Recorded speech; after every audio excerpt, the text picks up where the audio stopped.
On parle d'industrie verte tout de suite dans le débat de ce Smart Impact avec Sévan Torossian. Bonjour. Bonjour Thomas. Bienvenue, vous êtes directeur études et recherches d'Arthur Lloyd France. Antoine Huard, bonjour. Bienvenue, vous êtes le directeur général de Verso Énergie, le réseau d'agences immobilières Arthur Lloyd qui publie une étude alors à la fois sur le dynamisme des métropoles, mais sur cette question d'industrie verte. Pourquoi un réseau d'agences immobilières s'intéresse à l'industrie verte ?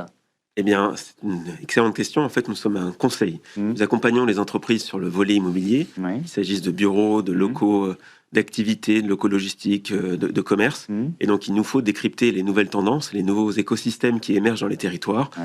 Tout d'abord pour comprendre ce qu'il se passe dans nos territoires, une mutation du tissu industriel, mais également pour mieux accompagner nos clients qui sont en fait des entreprises et qui sont à la recherche de locaux professionnels. Et donc, ça permet aussi, et là, ça fait écho à notre maillage, ça permet à notre réseau, qui est très implanté donc, en France, avec un ancrage dans 70 implantations, eh bien, d'être en avant-poste du développement économique des territoires. Ouais, c'est un peu comme une vigie, et donc il faut détecter les signaux, les évolutions. Verso Énergie, vous êtes déjà venu dans l'émission, Antoine Huard, mais je veux bien que vous nous présentiez l'entreprise en quelques mots. Oui, bonjour et merci de votre invitation. Donc Verso Énergie, en quelques mots, on est un énergéticien. On s'est fixé pour mission à la fois deux objectifs, la décarbonation et la réduction de la dépendance aux énergies fossiles. Et donc on fait ça en produisant à la fois de l'électricité renouvelable en France et également de la production de molécules synthétiques. Ce qu'on appelle les molécules synthétiques, elles sont partout, on l'ignore, mais par exemple le pétrole, on peut le remplacer avec du carburant synthétique. Le charbon, on peut le remplacer avec de l'hydrogène produit de manière synthétique. Donc c'est ce qu'on fait avec Verso Énergie pour à la fois décarboner des usages difficiles à décarboner, comme l'industrie. C'est très difficile de décarboner par exemple une usine qui produit de l'acier ou une raffinerie. On peut le faire aujourd'hui avec de l'hydrogène. Et puis décarboner également des moyens de transport qu'on juge également très difficiles à décarboner, comme l'aviation ou le transport maritime. Ça c'est possible avec ces molécules synthétiques qui peuvent être produites sur notre territoire et qui peuvent demain remplacer les importations fossiles. Alors effectivement, cette notion de territoire, de dynamisme des territoires, c'est ce dont on va parler avec une industrie verte qui est peut-être en train de redessiner la carte économique française. Sévan Torossian, est-ce que c'est une transformation assez profonde finalement du tissu économique à laquelle on est en train d'assister ? Oui, je pense que c'est vraiment ça. C'est une transformation en fait du tissu économique. Il n'a échappé à personne effectivement qu'on était dans un cycle économique un peu ralenti depuis 3 ans, on peut dire ça même très affecté, on va dire. Et donc c'est vrai qu'il y a une mutation du tissu industriel avec des secteurs économiques qui sont en souffrance et d'autres qui émergent. C'est la fameuse destruction créatrice schumpeterienne. Donc on est peut-être entré dans une phase où la transition énergétique permet véritablement de faire émerger de nouvelles filières en France. Et c'est plutôt positif, je crois, pour notre territoire de voir que de nouvelles filières peuvent émerger, notamment dans les industries vertes. Et est-ce qu'il y a des régions qui sont plus dynamiques ou un peu plus pionnières que d'autres en la matière ? Alors oui, au niveau national, donc 25 milliards d'euros qui ont été investis, et effectivement certaines régions qui avaient auparavant déjà une tradition industrielle, un savoir-faire, des compétences, émergent bien évidemment. Je pense notamment aux Hauts-de-France, je pense notamment à la Nouvelle-Aquitaine, la Normandie aussi. Voilà, des régions qui ont une base industrielle solide, parfois aussi portuaire, et qui ont réussi finalement à attirer des capitaux, à faire émerger des projets en faveur de la transition énergétique. Oui, Antoine Huard, vous êtes dans quelle région ? On est pour la production d'énergie renouvelable, on est partout, mais pour les projets industriels qu'on porte, pour la production de molécules synthétiques, on est principalement en région Grand Est, en région Nouvelle-Aquitaine, en région Normandie. Donc Grand Est avec un projet de production d'hydrogène qui va produire de l'hydrogène dès l'année 2029. Et la construction va démarrer dès l'année 2027 de cette nouvelle usine pour livrer de l'hydrogène à un sidérurgiste de l'autre côté de la frontière, en Allemagne. Et également avec un projet de carburant de synthèse à Épinal, dans les Vosges, qui lui sera plutôt mis en service en 2031 pour produire du carburant pour l'aviation. Et pourquoi la région Grand Est?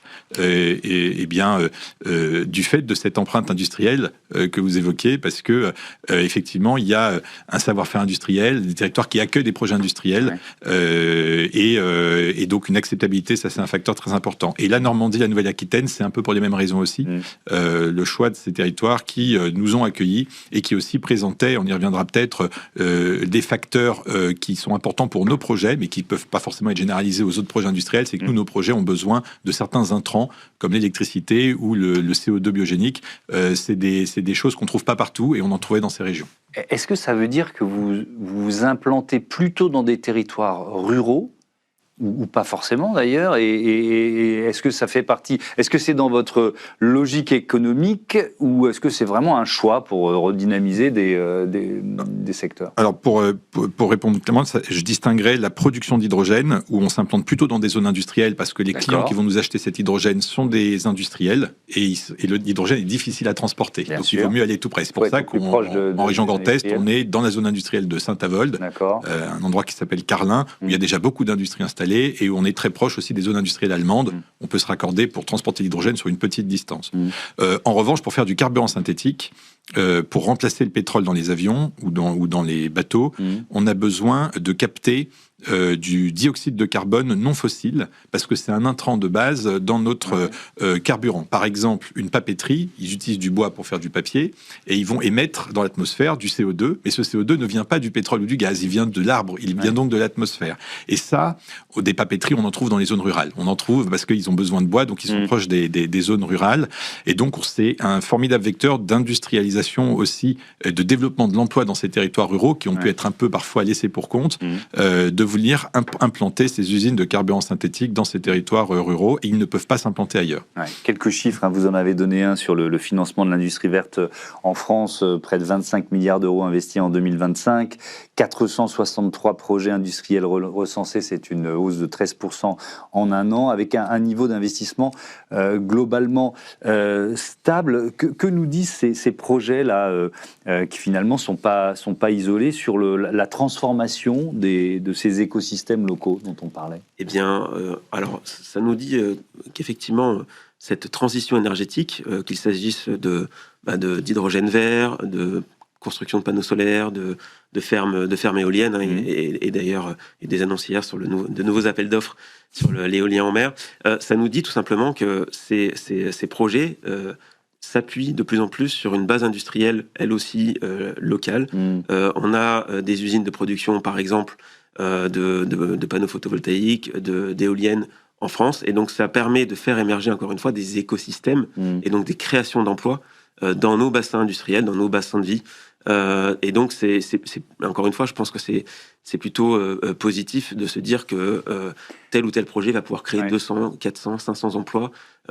Et pourtant, il y a des freins. Quels freins vous voyez à ces projets d'industrie verte? Alors, les freins sont nombreux, et je pense que monsieur pourra aussi en parler. Ils sont d'abord réglementaires, normatifs, aussi bien au niveau de l'Union européenne qu'au niveau français. Il faut évidemment un cadre clair, prévisible. Les acteurs industriels ont besoin de pouvoir prévoir un cycle industriel. C'est un projet industriel, c'est 10, 20, 30 ans. On n'est pas du tout sur des projets de court terme. Donc on a le cadre, on a bien évidemment la capacité d'accueil du territoire. On parlait tout à l'heure de foncier. Et effectivement, tous les territoires ne sont pas égaux sur le foncier industriel. Et là aussi, le cadre réglementaire ne nous aide pas toujours.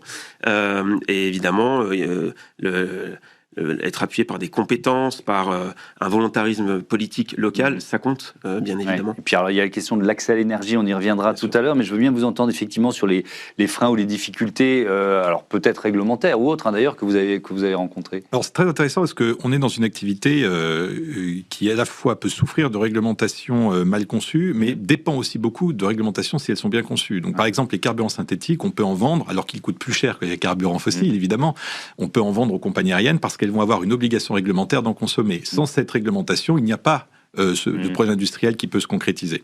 Donc nous, on n'est pas contre toutes les réglementations. On pense en revanche que certaines réglementations peuvent être inadaptées au développement de ces projets. Je prends l'exemple du développement des projets de production renouvelable. Il faut aujourd'hui entre 5 et 10 ans en France pour développer, je ne parle pas du temps de construction, mais juste obtenir toutes les autorisations requises pour faire un parc solaire ou un parc éolien, parce qu'on applique à ces objets des réglementations qui ne leur sont pas adaptées. Un parc solaire, une fois que vous l'avez construit, 20 ans après, vous pouvez le démanteler, vous restituer le terrain dans son état initial. Est-ce que c'est normal qu'il s'inscrive dans le même cadre qu'un parking souterrain ou qu'une tour à la Défense? Vous voyez ce que je veux dire? Ça pose un certain nombre de questions. Donc nous, on milite pour qu'un cadre soit adapté de manière à ce que ces projets puissent sortir plus vite. Ça ne veut pas dire que ça doit être le Far West, mais ils doivent pouvoir sortir plus vite, de manière à être plus réactifs face aux enjeux aussi du monde. Dans la crise énergétique qui s'annonce là, dans la situation actuelle, mettre 5 ou 10 ans à produire, à sortir de terre des projets comme ça, c'est irresponsable en fait. Je pense qu'en Chine, ça va plus vite pour sortir. Alors en Chine, ça met, pour un parc solaire de 700 mégawatts, ils mettent 8 mois de développement. On en a vu un récemment. Et nous, on mettrait probablement entre 5 et 10 ans, probablement plus proche de 10 ans pour un parc de cette taille-là. Ouais, ça donne bien la dimension de la concurrence. Parlons de l'accès à l'énergie. À quel point c'est effectivement un critère d'implantation industrielle majeur? Alors, en fait, ça dépend vraiment là aussi des industries et de quoi on parle. C'est vrai qu'il y a des sous-catégories qui sont beaucoup plus électro-intensives. Je pense notamment aux gigafactories de batteries. C'est évidemment l'exemple qui me vient en tête, mais d'autres secteurs également. Et là, effectivement, la proximité de centrales et la bonne connexion, d'avoir les bons tuyaux, si je puis dire, avec une puissance électrique très importante, est devenu un atout majeur. Je pense notamment à la Gigafactory qui s'implantera près d'Amiens, Tiama, donc Gigafactory de batterie. Voilà, si les planètes ne s'étaient pas alignées pour faire arriver les réseaux électriques suffisants pour permettre à cette Gigafactory de fonctionner, eh bien, elle n'aurait jamais pu émerger. Donc oui, c'est majeur aujourd'hui. Ouais, mais là aussi, on peut dire que la France a plutôt des atouts. C'est-à-dire que si on se compare à d'autres pays européens, on a une énergie décarbonée, la France, massivement décarbonée avec le nucléaire et le renouvelable aussi d'ailleurs. Mais en fait, la France est une terre bénie pour l'implantation de ces nouveaux projets industriels qui ont un point commun, quel que soit le secteur, c'est qu'ils vont avoir besoin d'électricité. On est dans l'électrification du mix. C'est pas que pour des raisons climatiques, c'est aussi parce que c'est comme ça que fonctionne aujourd'hui l'industrie la plus moderne, et la Chine a déjà atteint un taux d'électrification de son mix énergétique plus élevé que le nôtre. Ils sont à 30%, on est à 25%. Et on doit viser 50% et au-delà. On a une chance, c'est qu'on est surcapacitaire aujourd'hui, on a plus de production d'électricité que de demande, pour plein de raisons qui découlent aussi de la désindustrialisation et des efforts d'efficacité énergétique qui ont été faits. Donc on a de la marge pour implanter des nouveaux projets. Et aujourd'hui, on est dans malheureusement, souvent, quand on parle de cette surcapacité, cette surproduction électrique, la conclusion qui en est tirée, c'est de dire « Ah bah, faut arrêter d'installer des nouveaux moyens de production ». Les tenants de l'anti-renouvelable vont dire « faut arrêter les renouvelables » et les tenants de l'anti-nucléaire vont dire « faut arrêter les nouveaux réacteurs nucléaires ». Mais c'est absurde, ce serait une erreur magistrale, alors qu'au contraire, cette surcapacité nous offre l'opportunité d'avoir des prix plus bas, d'attirer plus d'industriels, mais les prix plus bas aujourd'hui ne vont pas suffire à attirer les industriels. Pour qu'ils viennent, il faut qu'ils aient la certitude que pendant de nombreuses années, ils vont avoir des prix bas. Et ça, c'est en leur envoyant le signal qu'on va continuer à installer des nouveaux moyens de production pour accompagner cette hausse de la consommation. C'est pour ça que cette situation surcapacitaire ne doit pas nous conduire à réduire le rythme de déploiement, mais au contraire à accélérer et à envoyer le signal à tout le monde, que ce soit des data centers, des gigafactories, des usines d'hydrogène, et puis aussi aux gens qui veulent acheter des véhicules électriques. Ben voilà, le carburant coûte 2,50 € à la pompe, vous pouvez avoir de l'électricité pas chère si vous passez au véhicule électrique. Tout ça, ça s'inscrit dans cette question du prix de l'électricité en France. On a cet atout majeur par rapport à d'autres pays. Si on prend l'exemple des États-Unis, par exemple, les data centers aux États-Unis ne trouvent plus d'électricité. Ils installent des groupes électrogènes pour faire fonctionner leur data center. On n'est pas loin d'être aujourd'hui l'un des rares pays pouvant être en concurrence avec ça et pouvant attirer ces investissements. Il ne faut pas qu'on laisse passer cette opportunité historique. Merci beaucoup à tous les deux et à bientôt sur Bismart for Change. C'est l'heure du grand entretien de ce Smart Impact avec Pierre-Henri Grenier, le directeur exécutif de la Banque de la Transition énergétique.